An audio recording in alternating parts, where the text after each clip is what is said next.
Hola Buenas. Today we're in El Capricho. The reason is because there's two parks here. The first is Parque del Capricho and the second is even bigger. It's Parque de Juan Carlos I. So without any further ado, let's get started. Empecemos. Okay, so I'm going to be chiming in a little bit today from the studio because what I did not realize is that Parque Juan Carlos I is actually so ludicrously big that I had well and truly bitten off more than I could chew. I personally think that Parque del Capricho is the more beautiful park, however, and so this will be our focus on today. However, we will see a tiny bit of Parque Juan Carlos I, and I advise you to check it out for yourself if it looks like the kind of place you'd like to go.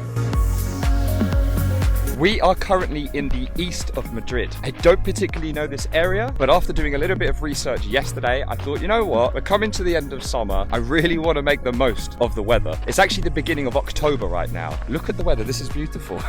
It's actually 33 Celsius today, so a little bit cooler than what we're used to, which is great for me. And I've just come back from my trip from Venezuela. So I'm really excited to enjoy this weather as much as I can before the temperatures drop completely. We've probably got about a month left of good weather, and then it'll be a little bit cold here. This is of course autumn for Spain, but for me this is absolutely beautiful. This is the height of summer in the UK. As I say, I have never been here, and so I'm using my maps quite a lot in this area.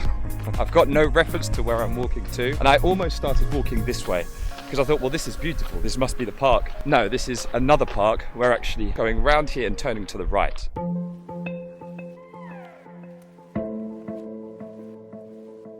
The housing here reminds me more of England than it does Spain. Doesn't feel like I'm in Madrid right now.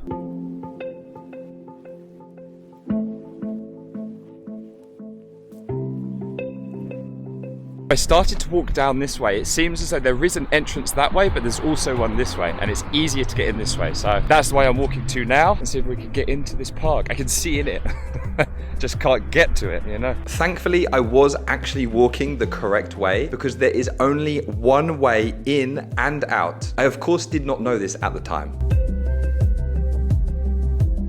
They have security on the front, and as you go in, they ask you if you've got any food on you. Of course I do not. I just have a big bottle of water, as always. But it seems as though they want to ensure that the wildlife here is kept as natural as possible, I suppose.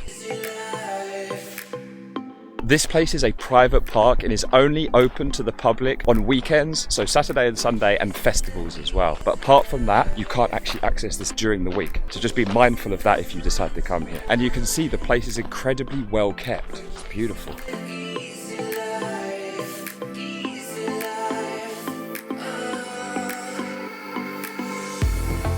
I'm having one of those moments where you realise you've stumbled across an absolute gem.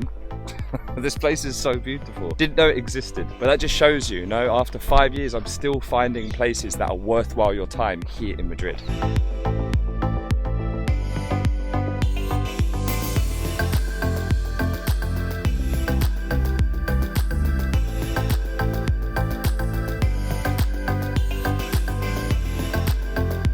You don't really have a feeling for how big the area is until you actually go there. So when I look at it on the map, I think to myself, okay, that area is quite small, so maybe I can spend 5-10 minutes there before moving on to the next one. But when I actually get here, I can see it's absolutely massive. See, now at this point, Dave is slowly realizing that he may have selected an area bigger than he initially thought. What we're seeing right now is actually just El Capricho. And as you can see from the map, it's small, right?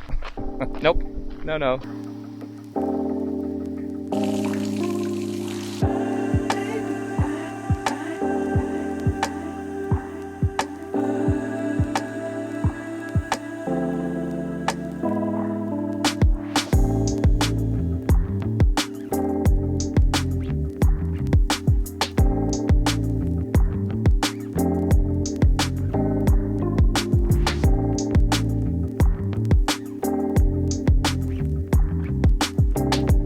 I made a video a while back about green spaces, and in that video I referenced that we don't have the same sort of green spaces here in Madrid than we do in the UK. I have to take that back and apologise because this is absolutely beautiful. It's super green. I feel like you could almost get lost in these winding little paths. I love it. I love it.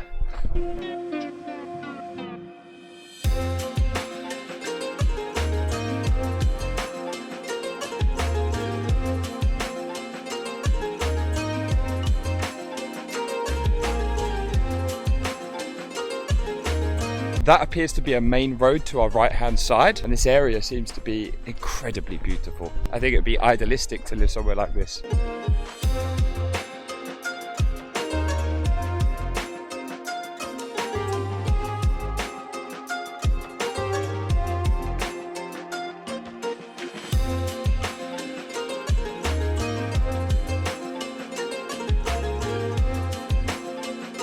So I found a bench. I'm just gonna have a quick drink of water. It is quite incredible though. No matter where you look, it's just green everywhere. So beautiful. And the other thing I found, you can imagine on a super hot day, not like today, a bit hotter than today, you have a lot of tree cover as well. There's not too many people here, which is really nice. I think the problem is with places like Parque del Capricho, they are super beautiful, but there's just too many people. This, you can really appreciate the nature and just being a little bit more restful and relaxed because you're not surrounded by people all of the time.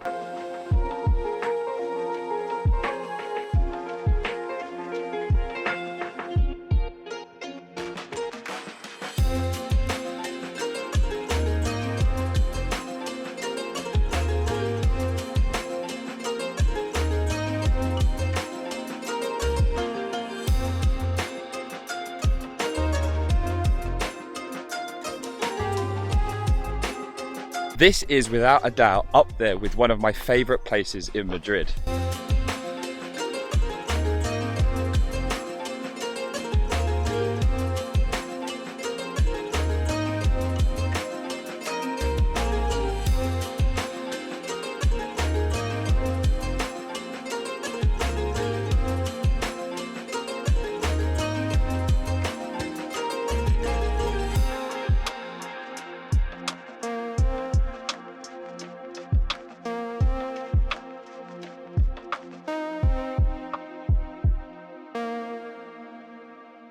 I'm a little bit lost for words, to be honest. I was expecting it to be beautiful, but not this beautiful.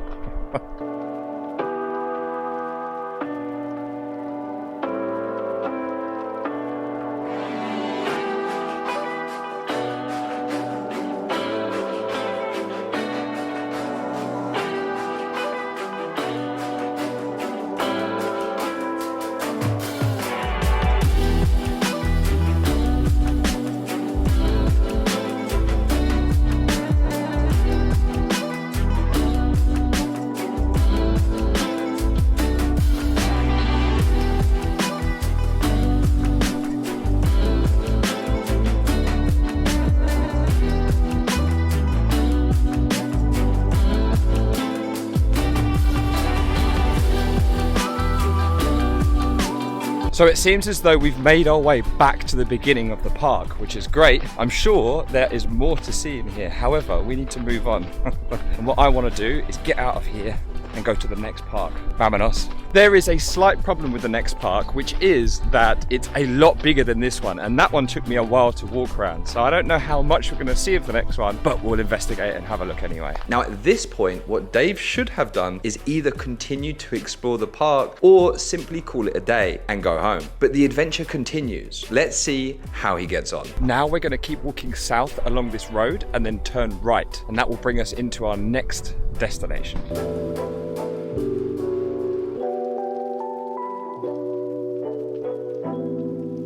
I crossed the road and went into a car park when I realised that actually what I should have done is not cross the road and just hugged the wall going all the way along. Not literally hug the wall. You know what I mean? Walk parallel to the wall until I get to the end of the road and keep following around that way. So I've actually created myself a longer journey, but only slightly. It's not too bad. Should be fine. I just need to get across the road once more. So we'll figure that out now.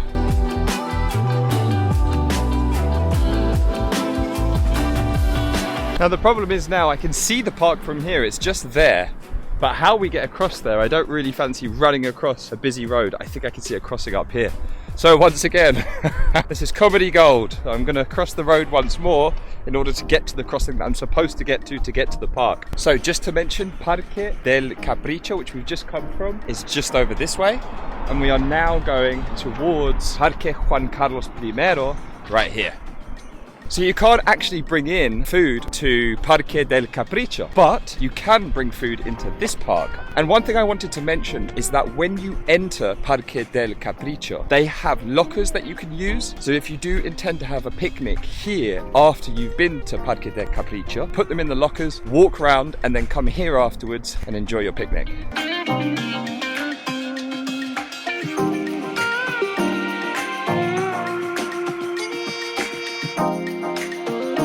I absolutely loved my time in Venezuela, but I must admit there's one thing I really missed when I was here, and that is these walks. So it's good to be back. Well, it seems we didn't really consider winter coming. Kind of dampens the mood for this sort of walk. I'll just point out that this studio footage is being recorded the week you are watching this video. So for me, looking back, it makes me reflect on this trip a little bit more, and also reminds me of how much I missed the summer. It appears they have a large car park here too, so if you intend to drive, you can park your car here.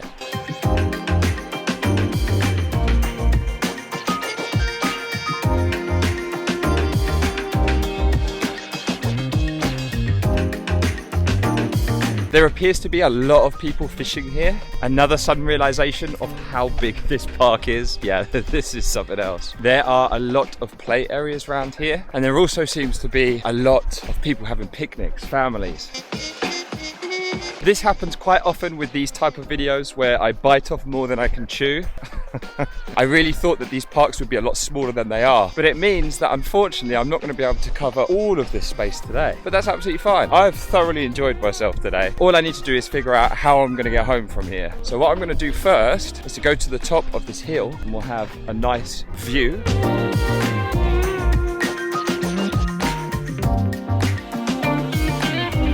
I was kind of hoping for a place to sit. There's nowhere up here, so I'm gonna go back down, sit at a bench, and then we'll figure out our plan.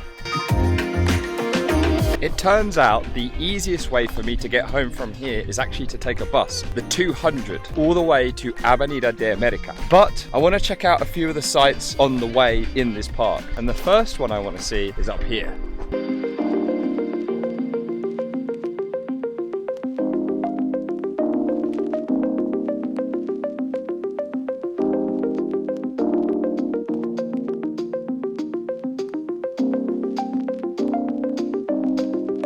Here in the background, you can actually see Estadio Metropolitano, which is the stadium for Atlético de Madrid, which is where we started one of our previous videos.